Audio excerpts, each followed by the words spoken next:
Hello friends, मी ना आता बनवतीये तूप बनवतीये. म्हणजे माझ्याकडे साई आहे, मी साई साठवून ठेवली होती. सो मी डिसाईड केलं की चला आता तूप बनवते आणि तुम्हाला पण शेअर करते की कसं होतंय ते. माझ्याकडे दही नाही आहे, मी फक्त माझ्याकडे हा तुपाचा डबा आहे आणि एवढी साई झालेली आहे, तुम्ही बघू शकता. तर खूप जास्त दिवस होतील आणि माझ्याकडे दहीसुद्धा नाही आहे. आता मी ते एवढ्यासाठी मी कुठे आणू, म्हणून म्हटलं की चला करूया. मी इथे ना कढई गरम करायला ठेवली आहे. 1 मिनिट मी दाखवते तुम्हाला.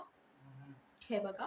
आणि मी ते टाकते, बघू आता कसं होतं. मी फर्स्ट टाइमच हा एक्सपेरिमेंट करते फक्त साईपासून. मी याच्या आधी कधी केला नाही. माझ्या मम्मीने मला सांगितलं की तू काय कर, बारीक गॅसवरच चांगली जाड कढई ठेव आणि मग कर. सो लेट्स चेक की कसं होतंय, बघूया आता. कढईत अजून गरम नाही झालेली, बघूया कसं होतंय ते.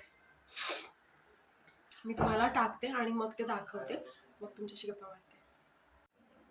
तुम्ही बघू शकता की मी हे इथं टाकलेलं आहे, एवढी साय आहे आणि गॅस एकदमच मी बारीक केलेला आहे. लो फ्लेम गॅस आहे. सो आपण बघूया कसं होतं हे. मगाशी काय झालं माहिती का, मी गडबडीत गॅस चालू केला पण मी पेटवलाच नाही आणि मला वास आल्यावर समजलं की नाही नाही नाही, गॅस पेटवला नाही आहे. तर असं होतं कधी कधी. आपण चेक करूया. मी हा व्हिडिओ तुम्हाला थोड्या वेळात शेअर करते की काय होतंय ते. चलो. तुम्ही बघू शकता याचा कलर. आणि तुम्हाला मी खरं सांगते, अजूनही काहीच झालेलं नाही आहे, म्हणजे होतंय. पण ह्याचा जो स्मेल येतो ना, वाव, तो मला खूप जास्त आवडतो. म्हणजे तुपापेक्षा मला त्याचा हा जो स्मेल असतो ना बनवतानाचा, तो खूपच जास्त आवडतो. कोणाला आवडतो मला नक्की कमेंटमध्ये सांगा.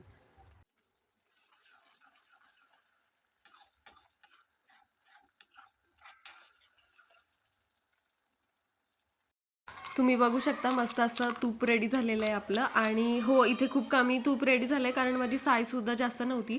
तर कसा वाटला तुम्हाला हा व्हिडिओ मला नक्की सांगा. आणि चॅनलवरती नवीन असेल तर प्लीज सबस्क्राईब करा. चला भेटूया नेक्स्ट व्लॉगमध्ये. Bye bye.